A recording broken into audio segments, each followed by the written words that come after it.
Okay, hello guys. So, dumating na ang aking parcel. In-order ko na draper na cooker.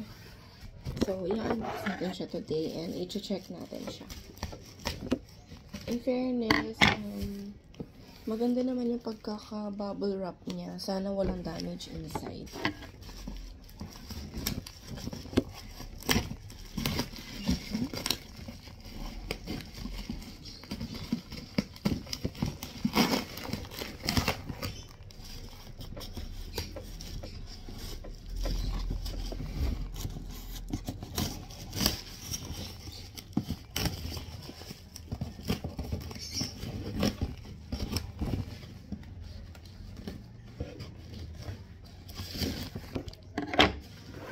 So, medyo ilayo lang natin ang konti para nakikita talaga. Ayan.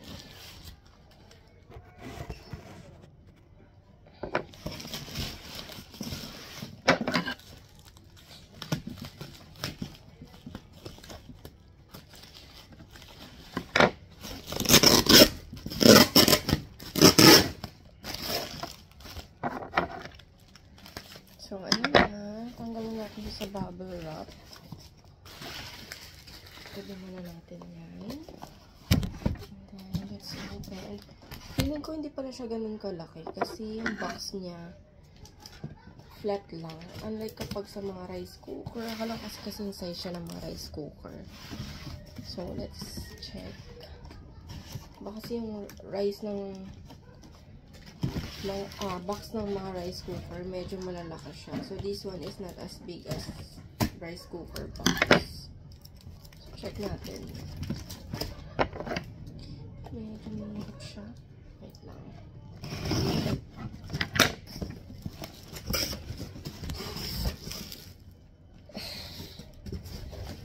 Wow, cute.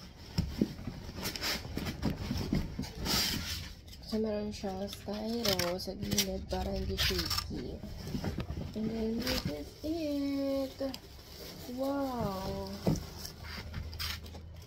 So, wow, ang cute niya. Ito siya, guys. Ayan, draper.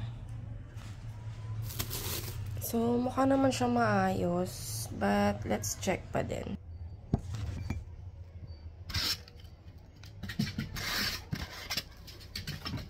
So, yung takip niya, meron siyang rubber sa gilid.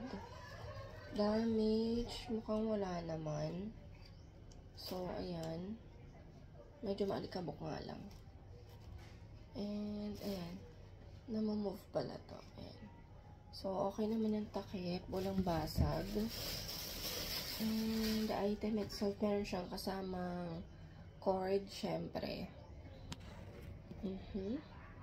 And then, hindi siya ganun kalaki. At hindi siya mabigat. Ayan, napakagaan. Kailangang hugasan kasi amoy siya. Amoy ano siya? Amoy parang plastic or something. 800 watts, 220 volts. So, ito na yung multi-purpose electric cooker natin. Mamaya, magluluto ako ng nilaga. Saktong-sakto. So, i-check natin kung mapapalambot ba agad nito. And then, ayan. Akala ko meron siyang kasamang parang sa ano, parang sa, ayan, i-release mo daw yung air. Ayun, i-sealed mo siya. Para it will work like a pressure cooker. So, i-check natin mamaya kung pwede talaga siya maging pressure cooker. So, as of now, okay naman yung physical appearance niya. No damage at all. Pero mamaya, i-check natin kung okay siya gamitin. Bye!